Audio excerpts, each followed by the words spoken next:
Hi guys, and welcome back to Dice Down Gaming. Apologies for my lack of content lately. Life has been really busy with work and a few other things, and I've not been very well. I'm getting back to full strength now, and life is still unfortunately very busy. I'm going to try and sort of get back to a video a week. That would be really good.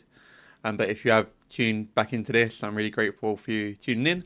Today, I'm going to talk about my experience so far with Old Umbrey, how I'm finding them in terms of playstyle and what I've found out so far, how I like the models, and just in general how I've been doing with them so far. So let's start with the models, the aesthetics.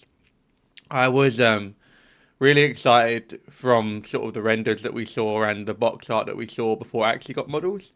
And now I've got the models. It's safe to say I'm even more excited. I think for me, this is the best models, some of the best models War Machine as a game has ever produced in their world. I'm going to bring up some images now of some examples I think of that.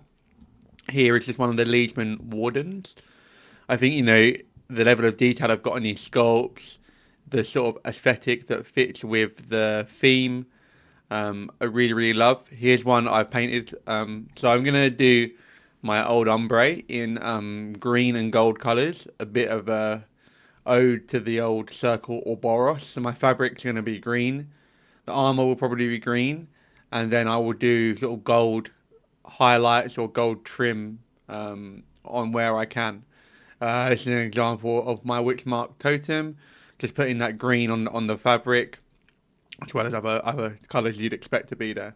And I think the Leesmen Ursons are a fantastic example of what I speak about in terms of I think this model here and the Ursons in general are some of the best models ever put out there for War Machine. I think aesthetically, the way they tie in with the story of Old Umbrey, the way they look, yeah, I'm just really impressed. I'm really happy. I'm at this sort of small note, but this helmet here really reminds me of a Reeve or Boros, which was an old unit, the Reaver Hunters. So yeah, I'm just really happy with the way they look. I think most people comments have been really positive towards the look of Old Umbrey. I think they have managed to get the old influence of Circle in with a new army and do it in a new way, which looks different and unique, but still speaks back to that old influence of Circle or Boros. So I'm over the moon with how they look. I'm really excited to get more paint in them when life allows. In terms of how I'm finding playing them, it's been a massive departure from Brian Bloods in a few ways, really. First of all, in Brian Bloods, when I'm running sort of the full Marauder crew with Locker Bash, I can have the approach that if I lose 10 Marauder crew, I still have 10 left, plus some UAs, plus the Locker Blast, plus my heavies. Losses aren't so bad in Brian Bloods when you've got so much stuff. In Old Umbrey, I don't have that much stuff. And I'm going to have to take a look at how I build my lists, I think, with that in mind. I've been taking sort of Shepherd, Verine, an Animist or two, perhaps some Shifters. And then very quickly, your list sort of becomes three heavies. Maybe you've got a Feral for a useful Animus. You've got a couple unit of Leesmans. And then a couple of Shifters. They are your only functional models in your list. And then to a degree, your Leesmen are really chaff. So you end up with a few heavies and a couple of Shifters as actual models to do work. I think I'm going to have to look at maybe trimming down some support. Do I really need the feral, etc.? Just so I can have a few more actual models in my list, which I will go use to peace, trade, and fight rather than just support the army. And that's been really interesting coming from Brian Bloods, where I can have all of the models and losing stuff isn't so brutal. So that's been one takeaway that I've found so far, in contrast to my Brian Bloods. Another one which I'm actually really enjoying is that in Old Umbrey, the cohort models, they feel really front and center. They feel like you're there to make your cohort models shine. They can do a lot of heavy lifting. They can threaten from really far. They can hit really hard and they can hit incredibly accurately. And that's sort of like opposite, I'd say, of Bright Bloods, where typically you have lots of infantry, which do all your heavy lifting. They're your front and center. You have a couple of war beasts sometimes just to score objectives and be a second wave. So going from lots of infantry that do all your work to typically cohort that do your work is been a really interesting swap. I really like cohort that hit hard and hit far, and they're your sort of front and center. They're your workhorses. I really like that.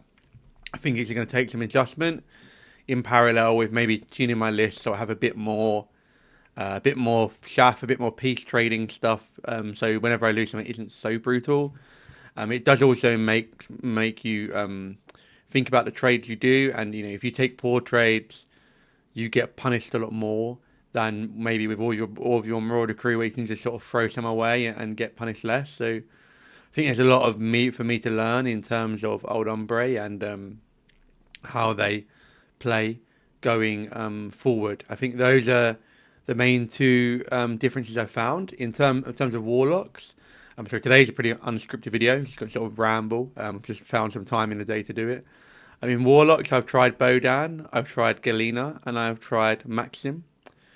Just this evening, actually, I'm going to go and try Reznikova and Yana, and I don't remember his name, but the Bear Warlock is, I pre-ordered the Bear Warlock with an order with Yana, so they'll be on their way soon. I've really enjoyed all the Warlocks. I think they all bring something quite unique. I think I really like Bodan. Biffudle feels like a little telekinesis, and you can make some really interesting angles with that. I really enjoy that. Galena sends your war beasts really far. Stealth for the battle group is really nice. And Pincushion, I think I will try maybe a build with some primevals with some spears and see if I can maximize the use of Pincushion. That could be really interesting. And then um, Maxim, I think he is a bit of a powerhouse. Getting to Mat 9 power 18 with your melee weapon is pretty absurd. He hits really hard. The feat can be really good in some matchups. Being not being able to run or charge can really slow some armies down. And the +2 speed for your warrior models is pretty here or there. Now I've got some bears, it might be more apparent and might be more of a offensive feat as well, but I've primarily been using it as a defensive feat and maybe to get the Shogun of the Witch up a bit further. I think all of the Warlocks look super fun to play. I'm really excited to try Reznikova tonight. I think the Bear Guy, Shifter Guys are going to be loads of fun. I think my list has 8 Shifters in. I think that'll be a right laugh. I think Yana looks in a great deal of fun. She sends things really far, makes them really accurate. And then she's also got a bit of a bully style herself, where she has a decent output with Fury Strength, and she can be given Divine Intervention. So, yeah, I'm really excited to try all of them. I'm having a really, really good time with them. I would like to play more, but such is life. I'm sure everyone would like to play more. Um, and in terms of content for the channel, I'm going to try to get back to once a week. If you made it this far, sorry it's quite short and brief, but I appreciate you nonetheless, and I'll see you in the next one very soon.